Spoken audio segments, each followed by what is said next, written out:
வேத தியானம் என்பது மிக மிக முக்கியம். வேதத்தை எப்படி தியானிப்பது? வேதம் தியானிப்பது என்பது வேதத்தை படித்தல், அறிதல், மீண்டும் மீண்டும் வாசித்தல்.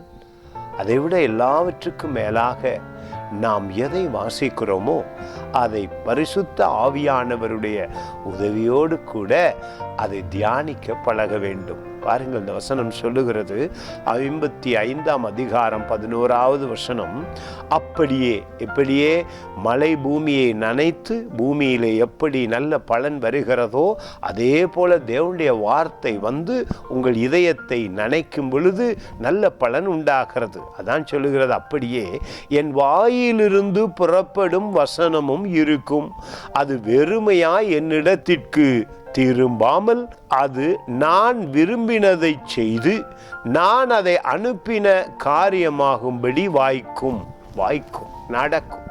தேவனுடைய வார்த்தை பரலோகத்திலிருந்து இறங்கி வந்திருக்கிறது.